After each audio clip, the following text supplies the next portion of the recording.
নমস্কাৰ। যোৱাকালি অৰ্থাৎ 22 মে তাৰিখে মেট্ৰিকৰ ৰিজাল্ট দি দিয়ে। তাৰে পিছতে গোটেই অসমত হোৱা দোৱাৰ সৃষ্টি হয়। এফালে জোনমণি ৰাভাৰ হত্যাকাণ্ডৰ নিউজ শ্বেয়াৰ পেলাই মেট্ৰিকৰ ৰিজাল্টৰ নিউজ ট্ৰেণ্ডিঙত গুচি যায়। মেট্ৰিকৰ ৰিজাল্টৰ আগত অসমত জোনমণি ৰাভাৰ হত্যাকাণ্ডৰ বিৰুদ্ধে গোটেই অসমত তথা ছ'চিয়েল মিডিয়াত প্ৰতিবাদ কৰি থকা দেখা গৈছিল। কিন্তু মেট্ৰিকৰ ৰিজাল্ট দিয়াৰ পিছতে মানুহে জোনমণি ৰাভাৰ প্ৰসংগটো কিছু পৰিমাণে পাহৰি যোৱা যেন লাগে। এতিয়া কথা হ'ল, ইমান হঠাতে কিয় মেট্ৰিকৰ ৰিজাল্ট দিলে? সঁচাকৈয়ে জোনমণি মৃত্যুৰ প্ৰসংগটো পাহৰিবলৈ এই কাম কৰিছে নেকি?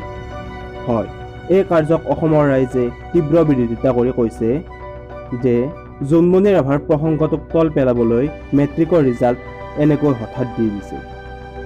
আনহাতে অসমৰ মুখ্যমন্ত্ৰী হিমন্ত বিশ্ব শৰ্মাই কৈছে যে ফলাফলৰ কথা আগতীয়াকৈ ঘোষণা কৰিলে ছাত্ৰ ছাত্ৰীসকলৰ চিন্তা হয় আৰু ই স্বাস্থ্যৰ বাবে ভাল নহয়। সেইবাবেই ৰিজাল্ট হঠাৎ দিয়া গৈছে। আপুনি কি বুলি ভাবে? মুখ্যমন্ত্ৰী হিমন্ত বিশ্ব শৰ্মাই সঁচা কৈছে নে জোনমণি ৰাভাৰ প্ৰসংগটো তল পেলাবলৈ মেট্ৰিকৰ ৰিজাল্ট দিছে? কমেণ্ট বক্সত জনাব আৰু এই ভিডিঅ'টো শ্বেয়াৰ কৰিবলৈ নাপাহৰিব। ধন্যবাদ। জয় আই অসম।